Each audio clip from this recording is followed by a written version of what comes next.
వైకుంఠ ఏకాదశిని పురస్కరించుకుని పెద్దాపురం మండలం తొలి తిరుపతి దేవస్థానం ఆధ్వర్యంలో విస్తృతమైన ఏర్పాట్లు చేసినట్లు ఈవో వడ్డీ శ్రీనివాసరావు తెలిపారు. శ్రీ శృంగార వల్లభ స్వామిని దర్శించుకునేందుకు ముందస్తు ఏర్పాట్లు చేశామని తెలిపారు.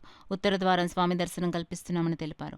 ఆలయ అర్చకులు నారాయణ స్వామి మాట్లాడుతూ వైకుంఠ ఏకాదశి సందర్భంగా తెల్లవారుజాము నుంచి ప్రత్యేకమైన ఏర్పాట్లు చేశామని వెల్లడించారు.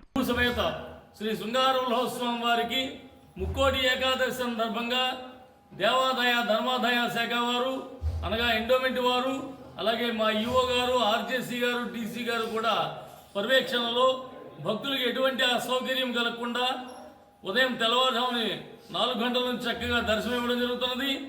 అలాగే శానిటైజరు అలాగే మంచినీళ్ళు మజ్జిగ ఉచిత ప్రసాదము రాత్రి వరకు కూడా ఎటువంటి అసౌకర్యం కలగకుండా మా దేవాదాయ ధర్మాదాయ శాఖ వారు చక్కగా ఏర్పాటు చేసి ఉన్నారు.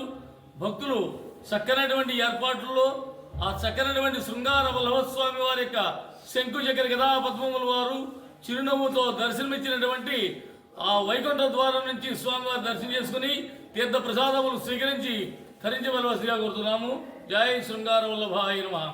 వైకుంఠ ఏకాదశి సందర్భంగా ఉదయం 4 గంటల నుండి దర్శనం ఏర్పాటు చేయనున్నది. ఉచిత దర్శనము, ప్రత్యేక దర్శనం, విశిష్ట దర్శనం ఏర్పాటు చేయడం జరిగింది. సుమారు 10,000 మంది భక్తులు వస్తారని అంచనా వేయుచున్నాము.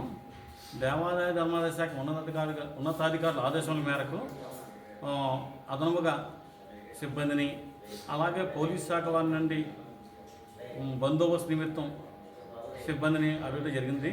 అదేవిధంగా ప్రైవేట్ సెక్యూరిటీని కూడా పెట్టడం జరిగింది. భక్తులకు నిరంతరం ఉదయం నుంచి సాయంత్రం దాకా ఉచిత ప్రసాదం పంపిణీ చేయడానికి ఏర్పాటు చేస్తున్నాం. అదేవిధంగా మంచినీరు కూడా ఏర్పాటు చేయడం జరిగింది.